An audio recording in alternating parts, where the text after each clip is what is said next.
Welcome back to another session on Sketching in Clay. And today what I decided to tackle was going in line with our demons, our monsters. I wanted to ask you guys, what do you see and what do you picture when you think of fear? The big bad fear. What is it that kind of comes to your mind? And how do you connect with fear? That's what we're going to go into today. So speaking of fear, a lot of people think of it as something terrible, something horrible. It's something that I have to break through. It's something that I have to overcome, that I have to defeat. And the problem is that we don't usually, there's no real way to overcome fear. You're always going to have fear for the rest of your life. And it's because it's part of that, it's ingrained into that animal side that keeps you alive. And so because of the fact that you're never going to get rid of it, that is why people are always fighting it.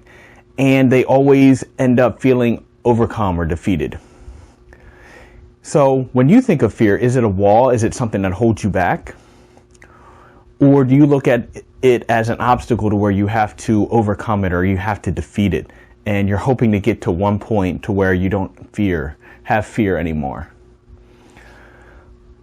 So there's two ways that I like to kind of address and think about fear. All right. So the first is just kind of reframing how you view fear. If you were to ask a little kid or a child that's getting ready, even an adult that's getting ready to do a big speech, they're going to do some public speaking or speak in front of a class. What happens? They say they're afraid. They have fear. They're scared. You ask a little bit deeper of how they're feeling. They'll say, I'm anxious. I'm scared. I got sweaty palms. I'm real jittery. Things, and it'll be a list, something like that. However, isn't it amazing that if you were to ask an Olympic skier or an Olympic athlete how they feel right before a race, they'll say, I'm excited, I'm pumped, I'm in the zone.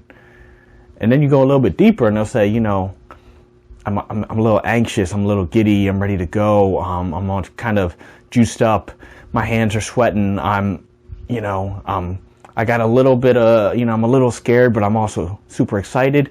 But they keep using the words excited, pumped, juiced, in the zone, ready to go, focused. It's not that they don't have that initial fear. It's that they've learned to work with it. They've learned to reframe it so that instead of saying they're afraid or they have fear, they're excited. They're anticipating what's going to happen. They're ready to go. So think about that the next time that something is scaring you or something coming up is scaring you. Now, as I was working on this piece, the other one that really came to mind is that fear isn't really something that we have to separate from. It isn't something that we should separate from. It is, you can think of it as an alarm system. So I heard a really great story example of this from Jay Shetty in his new book, Think Like a Monk. And he said that fear is like a fire alarm. It goes off, it does its job, it alerts you, it puts that initial shock into you, and it sends a signal. Now, what you decide to do with that signal determines the next few moments. Are you just going to forget about the fear and keep going on with your life and just kind of take out the batteries of that fire alarm? Or are you going to use it as a push to where you decide, I need to listen to this message and I need to get out of this house, or I need to grab my family and get out of this house? So that's what I want you guys to kind of think about in the future. And like I was saying, when I was creating this piece, it kind of went along the side of that. And I started going in and thinking, fear in this situation, in this sculpture, is a guard dog. Or we're not going to start out with a guard dog. It's a big monster dog, a big werewolf, a big creature. Now, would you rather be in front of it with it growling at you, or have it as your guard dog? The guard dog can alert you of situations. It can alert you of intruders. However, when it does that, don't put it away in its cage. Use the signal and decide what kind of action you need to take, depending on the situation.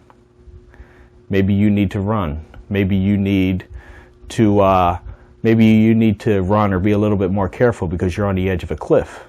Or maybe you need to push through it because it's really just that little exam or that little test or something that isn't really going to kill you. So that's what I came up with this piece. I wanted this to be a creature that you can look at, that's fearful, that's scary, but you can look at it from two ways. You can either look at him as this big, huge monster that's facing you and you have to try to overcome. But yet there's something in you that says, no matter how hard I fight it, I'm never going to be able to defeat it, or I'm never going to be able to completely eradicate it. In which fear you're never going to be able to. It's always there as a signal, and it keeps you alive. Or you can say, this is my guard dog. He's going to alert me when things are happening, when things are dangerous.